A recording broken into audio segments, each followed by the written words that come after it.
Kita lanjutkan di sesi yang ke-6. Ini secara khusus saya akan membahas tentang aset tetap dan akumulasi penyusutan aset tetap. Jadi di sini ya, di laporan laba rugi tidak ada secara spesifik memunculkan beban penyusutan. Ya, perlu Anda perhatikan, saya yakin di tempat Anda juga begitu, di laporan posisi keuangan di laporan keuangan yang Anda download, sama juga seperti saya. Jadi, tidak muncul beban penyusutan di laporan laba rugi. Namun, secara implisit itu muncul di laporan posisi keuangan. Ini saja di laporan punyanya Semen Indonesia, ini tidak secara spesifik memunculkan berapa besarnya akumulasi penyusutan aset tetap tahun 2019 maupun 2018. Jadi ini yang butuh kreativitas Anda ya, butuh ketelitian Anda untuk menelusuri di tempat yang tersembunyi. Ya, jadi menelusuri di tempat yang tersembunyi. Memang kalau ini terlalu dimunculkan semuanya di laporan keuangan, ini pasti nggak cukup tempatnya. Makanya perlu ada catatan atas laporan keuangan. Di aset tetap, catatan atas laporan keuangan ini ada di notes nomor 12. Oke, kita ke notes nomor 12 ya. Nah, di notes nomor 12 ini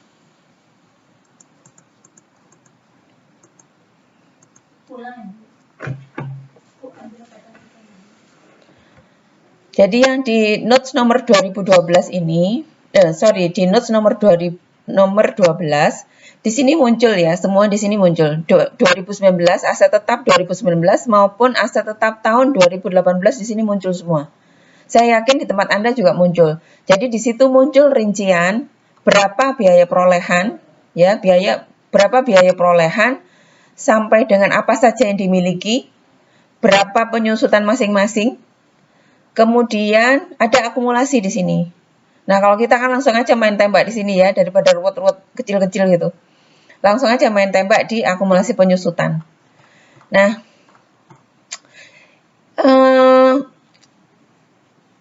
karena platform di laporan keuangan PT Semen Indonesia itu, di laporan laba ruginya PT Semen Indonesia itu tidak memunculkan beban penyusutan, sehingga saya juga mengikuti formatnya PT Semen Indonesia.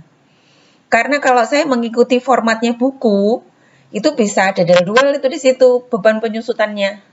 Karena beban penyusutannya besar sekali sehingga pasti akan rugi yang sangat besar. Ya, pasti Semen Indonesia akan mencatat kerugian yang sangat besar disebabkan beban penyusutan. Nah, kenapa? Ini saya analisis sendiri, kenapa beban penyusutan itu tidak muncul di laporan laba rugi? Karena satu, sebetulnya akumulasi penyusutan itu ya, sebetulnya beban penyusutan itu kan tidak ada cash outflow, ya, tidak ada kas keluar dari beban penyusutan. Nah, fungsinya beban penyusutan itu sebetulnya perusahaan mempersiapkan dana untuk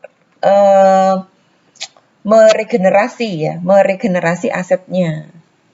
Jadi itu sebenarnya tidak ada arus kas yang keluar. Sehingga kalau beban penyusutan itu dimasukkan ke dalam laporan laba rugi, ini untuk perusahaan-perusahaan yang besar yang memiliki aset yang besar sekali memang. Itu memang tidak layak kalau untuk dimasukkan ke dalam beban penyusutan itu dimasukkan ke dalam laporan laba rugi. Oke, nanti bisa Anda bandingkan. Nanti kalau Anda ada kesulitan selama Anda mencari estimasi, mencari proyeksi, nanti saya akan bantu. Jadi ini memang saya khusus untuk membahas aset tetap dengan akumulasi penyusutan. Ya, karena memang Ini tampaknya akan menjadi tren ke depan bahwa beban penyusutan itu tidak masuk ke dalam laporan laba rugi. Karena sebenarnya tidak ada cash outflow dari beban penyusutan. Namun, untuk perusahaan-perusahaan yang masuk di dalam EMKM, entitas UMKM, usaha mikro, kecil dan menengah, ya, usaha mikro, kecil dan menengah. Nah, itu masih masuk karena apa? Asetnya kecil, gitu. Asetnya kecil. Nah, kalau ini aja dia punya alat tambang ya, tanah pertambangan dan sebagainya. Itu sebenarnya kalau tanah pertambangan itu masuknya di deplesi, masuk di natural resources. Kita sudah membahas di sebelum UTS. Kita membahas natural resources. Natural resources itu ada deplesi sebetulnya. Terus ada goodwill sebenarnya. Ada goodwill ya, kalau Anda membaca di laporan posisi keuangannya PT Semen Indonesia itu ada goodwill. Goodwill juga harus diamortisasi. Nah, di teori ya, di buku seberapanya itu harus dimasukkan semua. Amortisasi, beban penyusutan, depresi itu harus dimasukkan untuk mengurangi pendapatan. Nah, kalau untuk mengurangi pendapatan, ya habislah pendapatannya PT Semen Indonesia hanya untuk mengcover beban penyusutan. Ya, sekali lagi, karena tidak ada, ini analisis saya, karena tidak ada cash outflow, sehingga PT Semen Indonesia tidak memasukkan beban penyusutan di laporan laba rugi. Oke, saya yakin Anda paham, dan saya yakin perusahaan-perusahaan Anda yang sudah Anda download, laporan keuangan perusahaan yang sudah Anda download, itu juga sama, mengalami